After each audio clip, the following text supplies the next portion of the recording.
Cabin mate 24 hours study hall and work space mobile app download చేసుకుని ఇప్పుడే మీ cabin book చేసుకోండి. నమస్తే, నేను విజయ్. ఇండియా పాకిస్తాన్కి మధ్య యుద్ధ వాతావరణం ఉన్న టైంలో, అలాగే ఆపరేషన్ సింధూర్ కొనసాగుతానికి ముందు కూడా, అంటే ఈ ఆపరేషన్ సింధూర్ కంటే ముందు కూడా బిఎల్ఏ మీద ఒక పెద్ద ఇదిలో పాకిస్తాన్కి బిఎల్ఏకి అంటే బెలూచిస్తాన్కి మధ్య ఒక ఇష్యూ నడుస్తుంది. పాకిస్తాన్ నుంచి బెలూచిస్తాన్ సపరేట్గా రావాలి, ఒక స్వతంత్ర దేశంగా మమ్మల్ని ఏర్పాటు చేయాలంటూ కూడా గత కొన్ని సంవత్సరాల నుంచి కూడా అక్కడ అంతర్గతంగా ఒక యుద్ధ వాతావరణం ఉంది. నేరుగా పాకిస్తాన్ మీద, పాకిస్తాన్ ఆర్మీ మీద కూడా దాడులు చేస్తుంది బెలూచిస్తాన్ లిబరేషన్ ఆర్మీ. అయితే ఇప్పుడు వాళ్ళకు ప్రకటన కూడా చేశారు, బెలూచిస్తాన్ ఒక స్వతంత్ర దేశంగా ఏర్పాటైంది, మాకు స్వాతంత్రం వచ్చేసింది, మా జెండా ఇదే. ఐక్యరాజ్య సమితి కూడా మమ్మల్ని గుర్తించాలి, భారత్ కూడా గుర్తించాలి, భారత్లో కూడా ఒక ఎంబసీని కూడా పెట్టాలి అంటూ కూడా ఒక రిక్వెస్ట్ కూడా చేస్తుంది. నిజంగానే బెలూచిస్తాన్ ఇప్పుడు పాకిస్తాన్ నుంచి విడిపోయిందా? అసలు ఒక దేశం ఏర్పడాలంటే ఎలాంటి ప్రామాణికాలు ఉంటాయి, ఎవరు గుర్తించాలి? వీటన్నిటి గురించి డిస్కస్ చేద్దాం. మనతో పాటు ఉన్నారు గతంలో మలేషియా, అదేవిధంగా అజర్బైజాన్ ఇలాంటి దేశాల్లో మన భారతదేశం తరఫున ఎంబసీలో రాయబారిగా పనిచేసినటువంటి డాక్టర్ వినోద్ కుమార్ గారు మనతో పాటు ఉన్నారు. సార్ నమస్తే. నమస్కారం సార్, బెలూచిస్తాన్ ఒక స్టేట్మెంట్ ఇచ్చింది, మాకు స్వాతంత్రం వచ్చేసింది, మేము ఒక దేశంగా విడిపోయాము, మా జెండా ఇది అని చెప్పింది. నిజంగా ఆ గుర్తింపు వచ్చింది అనుకోవచ్చా బెలూచిస్తాన్కి? అంటే ఇప్పుడు మనం అనుకున్నది ఏంటంటే బెలూచిస్తాన్ ఒక ఇండిపెండెంట్ నేషన్గా, కంట్రీగా అవతరించిందా అనేది ఒక క్వశ్చన్ వేసుకున్నట్టయితే వాళ్ళు డిక్లేర్ చేశారు నిజమే. కానీ ఇంటర్నేషనల్ ఎరీనాలో ఒక కంట్రీగా గుర్తించబడాలని అంటే యునైటెడ్ నేషన్స్ ఉన్నది మనకు. యుఎన్లో వాళ్ళకు మెంబర్షిప్ వచ్చినప్పుడే వాళ్ళను మనం పూర్తిగా గుర్తించినట్టు. ఓకే, ఇప్పుడు ఐక్యరాజ్య సమితిలో వాళ్ళకి మెంబర్షిప్ రావాలంటే ఎవరు సపోర్ట్ చేయాలి? సరే, అదే చెప్పబోతున్నాను. ఎందుకంటే ఐక్యరాజ్య సమితిలో ఇప్పుడు అలా అంటే మనకు పాలస్తీనా కూడా ఫుల్ మెంబర్ కాదు, అబ్జర్వర్గా పెట్టుకున్నారు.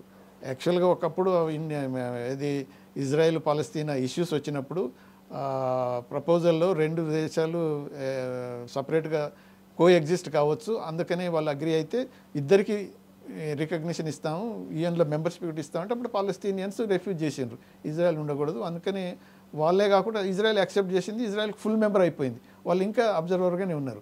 అంటే ఒక్కోసారి యుఎన్ రికగ్నిషన్ పూర్తిగా లేకపోయినా కానీ ఇప్పుడు పాలస్తీనియన్ అనేది అందరికీ తెలిసిందే, ఒక దేశంగానే మనం అంతా చూస్తున్నాం. బట్ అఫ్కోర్స్ వాళ్ళకు అది అఫీషియల్గా ఈ గవర్నమెంట్ అవన్నీ నడిచినా కానీ అంటే ఫుల్ మెంబర్గా ఇంకా కంటిన్యూ కావట్లేదు. ఇప్పుడు వీళ్ళది ఏంటంటే కొన్నిసార్లు ఎలా ఉంటుంది, సపరేట్ కావాలని కొన్ని కంట్రీస్లలో ఎటువంటి మూమెంట్స్ వచ్చినప్పుడు వాళ్ళు ఇండిపెండెంట్గా వాళ్ళ ఫ్లాగ్ తీసుకొని తర్వాత వాళ్ళ గవర్నమెంట్ సెటప్ని పెట్టుకొని ఇది మేము ఇండిపెండెంట్ అయ్యాము, మమ్మల్ని గుర్తించండి అని యుఎన్కు రిక్వెస్ట్ చేశారు వాళ్ళు. అలానే పర్టికులర్గా ఇండియాకు క్లోజ్గా ఎందుకు ఇండియాకు చేసింది అని అంటే ఇప్పుడు 1947 కన్నా ముందు ఈ ఏరియా అంతా బ్రిటిష్ వాళ్ళ కిందనే ఉన్నది. పాకిస్తాన్ కానీ, బెలూచిస్తాన్ కానీ, ఈస్ట్ పాకిస్తాన్, బంగ్లాదేశ్ కానీ, ఇండియా ఇవన్నీ ఉన్నాయి. కాబట్టి అప్పుడు ఇండిపెండెన్స్ వచ్చినప్పుడు ఇప్పుడు రెండైతే ఇండియా పాకిస్తాన్గా విభజింపబడ్డప్పుడు అప్పటి నుంచి కూడా మనకు ఇండియాలో కూడా వాళ్ళు ఏది సామంతరాజులకు ఆప్షన్ ఇచ్చారు కదా, ఇటు పాకిస్తాన్లో అన్నా కలవండి, అటు ఇండియాలో అన్నా కలవండి, లేకపోతే ఇండిపెండెంట్గా ఉండండి, అటువంటిదే ఆప్షన్ వాళ్ళకు కూడా ఇచ్చారు. బెలూచిస్తాన్ కూడా ఇస్తున్నారని అంటే 100% అది ఇంప్లిమెంట్ కాలేదు. వాళ్ళు అప్పుడు రిక్వెస్ట్ చేశారు మేము ఇండిపెండెంట్గానే ఉంటామని. అంటే పాకిస్తాన్తో కలవకుండా మేము సపరేట్గా ఉంటామని అప్పుడు బెలూచిస్తాన్లో వాళ్ళు చెప్పారు. అవును, ఓకే. అయినా కానీ బై ఫోర్స్ సేమ్ మన దగ్గర ఎలా జరిగిందో బై ఫోర్స్ పాకిస్తాన్లో ఇంటిగ్రేట్ చేసుకున్నారు. ఓకే, ఇప్పుడు కాశ్మీర్ని హైదరాబాద్ సంస్థానాన్ని ఎలా మనం అయితే విలీనం చేసుకున్నాం అలాగే బెలూచిస్తాన్ కూడా పాకిస్తాన్లో కలుపుకున్నారు. అయితే అప్పుడు మాత్రం బోల్డెన్ ప్రామిసులు చేశారు వాళ్ళకు. వాళ్ళు అయినా కానీ అప్పుడు ఏమన్నారు, కనీసం ఒక అటానమస్ స్టేటస్ అని ఇవ్వండి అని అడిగారు. అది కూడా ఏమి ఇవ్వలేదు. బై ఫోర్స్ అంతా ఇంటిగ్రేట్ చేసుకొని పాకిస్తాన్ ఏర్పడిన తర్వాత ప్రాపర్ ఎందుకు అవి అంటే కొంతకాలం తర్వాత ఏమవుతుందని అంటే ప్రజల్లో ఒక వ్యతిరేకత వచ్చింది. పాకిస్తాన్లో అది లార్జెస్ట్ ప్రావిన్స్, తర్వాత రిచ్ ఇన్ మినరల్స్ రిసోర్సెస్, అంటే ఆ రిసోర్సెస్ కనుక ఆ ప్రావిన్స్ కనుక ఉపయోగపడితే చాలా వరకు రిచ్ అయిపోతుంది. పాకిస్తాన్ ఏర్పడ్డ తర్వాత వీళ్ళు ఏం చేశారని అంటే by whatever force or ఇంకా అదర్ మెథడ్స్ తోటి ఆ మినరల్ రిసోర్సెస్ అన్ని ఎక్స్ప్లాయిట్ చేస్తూ ఇప్పుడు పాకిస్తాన్లో ఇప్పుడు చైనా ఏది పాకిస్తాన్ Economic corridor ఉంది కారిడార్ కదా. కోఆపరేషన్స్ ఇవన్నీ డబ్బు పెడుతుంది అని అంటే బెలుచిస్తాన్లో ఉన్న మినరల్ రిసోర్సులన్నీ ఎక్స్ప్లాయిట్ చేయనీకే పాకిస్తాన్కు డబ్బు ఇస్తుంది. ఇప్పుడు చైనా కట్టుకున్నటువంటి ఆ గ్వాదర్ పోర్ట్ కూడా బెలుచిస్తాన్లోనే ఉంది. బెలుచిస్తాన్లోనే వచ్చేస్తుంది. అందుకనే ఇప్పుడు చైనా ఇంట్రెస్ట్ అంతా పాకిస్తాన్ ఇంటిగ్రిటీ సావర్నిటీ ఇవన్నీ ఏదైతే మాట్లాడుతుందో వాళ్ళ సెల్ఫ్ ఇంట్రెస్ట్ తోటి ఈ బెలుచిస్తాన్లో ఉన్న ఖనిజ సంపద అంతా వాళ్ళు దోచుకోనికే ప్రయత్నం చేస్తారు. ఇప్పుడు వాళ్ళు ఒక స్టేట్మెంట్ ఇచ్చారు కదా సార్, మేము ఒక దేశంగా ఏర్పడ్డాం, మా స్వతంత్రం మాకు వచ్చేసింది, మా జెండా ఇది, మేము ఒక ప్రభుత్వాన్ని కూడా ఏర్పాటు చేసుకున్నాం అని ఇప్పుడు మీరు అన్నట్టు యుఎన్ఓకి ఒక రిక్వెస్ట్ పంపించారు. ఇప్పుడు ఇది గుర్తించచ్చా, మనకి గుర్తించవచ్చా? బెలుచిస్తాన్ ఒక సపరేట్ కంట్రీగా మనం ఇప్పుడు ఐడెంటిఫై చేయొచ్చా?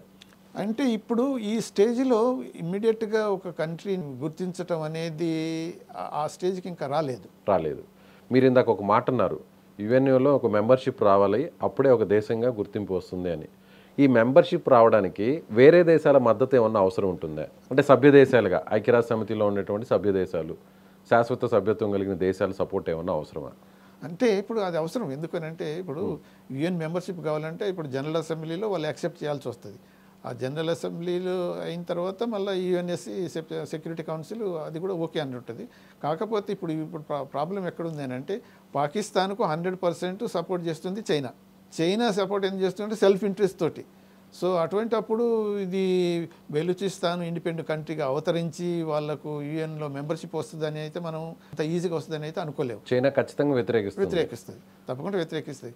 కానీ అమెరికా కూడా వ్యతిరేకిస్తుంది. అమెరికా కూడా ఇప్పటివరకు అయితే 100% ఏది పాకిస్తాన్కు బెలూచిస్తాన్ మీద సపోర్ట్ కామెంట్స్ చేయట్లేదు. ఎందుకంటే అక్కడ జరిగేవన్నీ వాళ్ళకి తెలుసు. ఇప్పుడు వాళ్ళు అనేది ఏంటంటే వాళ్ళ గ్రీవెన్సెస్ ఎక్కువైపోతున్నాయి రోజుకు. కానీ చైనాని దెబ్బ కొట్టాలని మొదటి నుంచి కూడా అమెరికా చూస్తుంది కదా సార్. ఇప్పుడు చైనాకి సంబంధించిన ఎకనామిక్ కారిడార్ అంతా కూడా బెలూచిస్తాన్లోనే కన్స్ట్రక్షన్ పూర్తయింది, ఆ రోడ్వేస్ కానీ పోర్ట్ కానీ. ఇప్పుడు ఆబ్వియస్లీ చైనా సపోర్ట్ చేస్తే అమెరికా వ్యతిరేకిస్తుంది, కాబట్టి ఒకవేళ బెలూచిస్తాన్కి అమెరికా సపోర్ట్ ఉంటుంది కదా. అంటే మీరు అన్నది కూడా కరెక్ట్. ఏంటంటే ఇప్పుడు ఒకప్పుడు అమెరికన్ ఇంట్రెస్ట్ ఉండేది ఎప్పుడు ఈ ఆఫ్ఘనిస్తాన్లో తాలిబాన్లతోటి వీళ్ళకి ఎప్పుడైతే వార్ అవుతుందో, అమెరికన్ వార్ ఏదైతుందో అప్పుడు పాకిస్తాన్ అవసరం చాలా ఉండేది. అందుకనే ఈ బెలూచిస్తాన్లో ఉన్న వ్యతిరేకతను కూడా అమెరికా సపోర్ట్ చేయలేదు, సప్రెస్ కూడా చేయలేదు. బట్ పాకిస్తాన్కే సపోర్ట్ చేస్తుంది. పాకిస్తాన్కు ఇచ్చిన ఆర్మమెంటు ఫైనాన్స్ తోటి ఈ బెలూచిస్తాన్ కూడా వాళ్ళు సప్రెస్ చేసిండ్రు. సో అందుకనే ఇప్పుడు పరిస్థితులు మారిపోయినాయి కాబట్టి ఈవెన్ ఆఫ్ఘనిస్తాన్ కూడా ఇప్పుడు పాకిస్తాన్కి అగెనిస్ట్ అయిపోయింది. అవును. సో ఇటువంటి పరిస్థితుల్లో అమెరికన్ ఇంట్రెస్ట్ అక్కడ ఏం లేదు. సో దాంతో కనుక ఈ మూమెంటు కనుక పెరిగినట్టయితే బెలూచిస్తాన్లో ఇప్పుడు ఆల్రెడీ నిన్నటి వరకు చూస్తే ఒక 51 టార్గెట్స్ బెలూచిస్తాన్ లిబరేషన్ ఆర్మీ వాళ్ళంతా ఆక్రమించుకున్నారు. సో పాకిస్తాన్ పోలీస్ అయినా కానీ పాకిస్తాన్ అడ్మినిస్ట్రేషన్ అధికారులు కానీ వాళ్ళంతాని ఆల్మోస్ట్ తరిమేస్తున్నారు. సో ఆ స్టేజ్ వచ్చింది ఒకసారి వచ్చినప్పుడు అయితే ఏమవుతుంది, ఇండియా వాళ్ళు ఎక్కువ కౌంట్ చేసేది ఏంటంటే ఇండియా మీద. ఎందుకంటే ఒకప్పుడు ఇదంతా part of only one India కదా. సో సపరేషన్ వచ్చినప్పుడు పాకిస్తాన్ వచ్చి వాళ్ళని బలవంతంగా ఇంటిగ్రేట్ చేసి వాళ్ళని సపరేట్ చేసి అయింది. కాబట్టి ఇప్పుడైనా మాకు రికగ్నిషన్ ఇవ్వండి అని బెలూచిస్తాన్ రిక్వెస్ట్ చేస్తుంది. సో బంగ్లాదేశ్ని ఏ విధంగా అయితే మనం సపరేట్ చేయగలిగామో అదేవిధంగా ఇప్పుడు బెలూచిస్తాన్ కూడా సపరేట్ చేయండి అని వాళ్ళు రిక్వెస్ట్ చేస్తున్నారు ఇండియా మీద. అయితే ఇప్పుడు ఒక క్వెట్టా సిటీని కూడా క్యాప్చర్ చేశారు, దాన్ని క్యాపిటల్గా కూడా మేము ప్రకటించుకున్నామని చెప్తున్నారు. అంటే ఇప్పుడు యుఎన్ఓ సపోర్ట్ లేకపోతే అందులో మెంబర్షిప్ రాకపోతే దేశంగా ఇంకా ఎవరు కూడా గుర్తింపు పడరా? అవసరం లేదు. ఎందుకంటే ఇప్పుడు మనకు సోవియట్ యూనియన్ డిసింటిగ్రేట్ అయినప్పుడు తర్వాత ఈ కొసావో మన కాన్ఫ్లిక్ట్ ఏదైతే ఉన్నాయో యుగోస్లోవియా ఏదైతే అది డిసింటిగ్రేట్ అయినప్పుడు చాలా కాలం వార్ లైక్ సిచ్యువేషన్ అక్కడే ఉన్నది. సో ఒక్కోసారి ఏమైందంటే కొన్ని కంట్రీస్ రికగ్నైజ్ చేసినాయి, కొన్ని కంట్రీస్ చేయలేదు. సో దాని తర్వాత ఏమవుతుంది అని అంటే కొంతకాలం తర్వాత గవర్నమెంట్ ఎస్టాబ్లిష్ చేసుకోగలిగితే కొన్ని కంట్రీస్ రికగ్నైజ్ చేసినా సరిపోతుంది.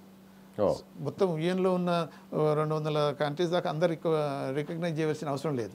ఒక స్టేజ్కి వచ్చిన తర్వాత అప్పుడు కూడా మళ్ళీ యుఎన్ కూడా కన్సిడర్ చేయగలుగుతుంది. ఇప్పుడు ఇండియా ఒకవేళ స్టేట్మెంట్ ఇస్తే ఎస్ బెలూచిస్తాన్ మేము ఒక దేశంగా గుర్తిస్తున్నాం, మేము మా సపోర్ట్ ఉంటుంది బెలూచిస్తాన్కి అని ఒక స్టేట్మెంట్ ఇస్తే అది ఒక రకంగా ఆ దేశానికి ఒక స్వాతంత్రం వచ్చినట్టుగా ప్రపంచ దేశాలు గుర్తించే అవకాశం ఉంది.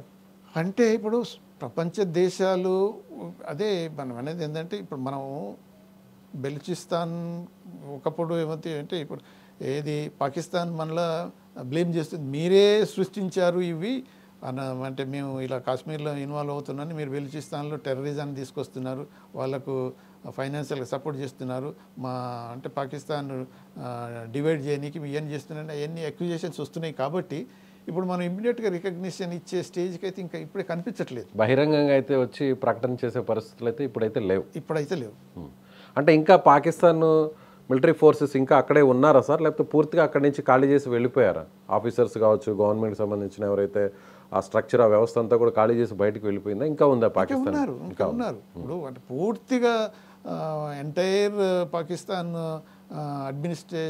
అడ్మినిస్ట్రేటివ్ మెషినరీ అంతా బెలూచిస్తాన్ ఖాళీ చేసి వెళ్ళిపోయినట్టయితే లేదు. ఇప్పుడు ఎందుకంటే అప్పుడు ఏది ట్రైన్ మీద హైజాక్ జరిగి అంత జరిగినప్పుడు మొత్తం మిలిటరీ అంతా పోయి వాళ్ళని న్యూట్రలైజ్ చేయడం కూడా జరిగింది కదా. సో అంటే ఇప్పుడు వాళ్ళు అనుకున్నది ఏంటంటే బెలూచిస్తాన్ బిఎల్ఏ పీపుల్ పాకిస్తాన్ ఇప్పుడు కనుక ఇండియా మీద ఫుల్ స్కేల్ వార్కు పోయినట్టయితే అక్కడ ఉన్న మిలిటరీ ఫోర్సెస్ అంతా కూడా ఇటువైపు వచ్చేస్తే అప్పుడు మొత్తం పూర్తిగా క్యాప్చర్ చేసుకుందాం అనే ప్లాన్ చేశారు. అందుకనే కొద్దిగా వాళ్ళు అనేది డిసప్పాయింట్ అయినట్టు తెలుస్తున్నది.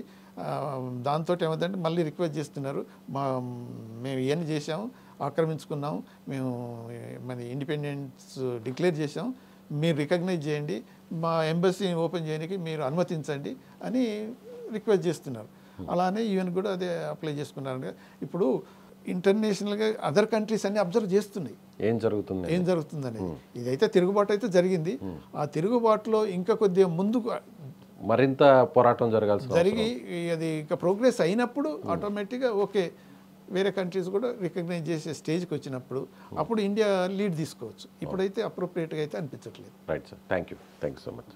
సో ఇది డాక్టర్ వినోద్ కుమార్ గారు చెప్తున్నట్టుగా బెలూచిస్తాన్కి సంబంధించి కూడా ఇప్పటికిప్పుడు ఒక సపరేట్ దేశంగా ఒక ప్రకటించే పరిస్థితి ఇతర దేశాలు గుర్తించడం కానీ జరగదు. అయితే భారతదేశం కూడా వెయిట్ అండ్ సీ అన్నటువంటి ఒక సిచ్యువేషన్లో ఉంది. ముఖ్యంగా మరింత పోరాటం జరిగి ఇంకా కూడా ప్రపంచ దేశాలన్నీ కూడా బెలూచిస్తాన్ వైపు దృష్టి సారించే విధంగా కూడా అక్కడ పోరాటం జరిగితే పాకిస్తాన్కి సంబంధించి కూడా అక్కడ ఉన్న ఫోర్సెస్ అన్ని కూడా పూర్తి స్థాయిలో బయటకు వెళితేనే బెలూచిస్తాన్ ఒక స్వతంత్ర దేశంగా అందరూ కూడా గుర్తించే అవకాశం ఉందని ఆయన అంటున్నారు. Thank you so much.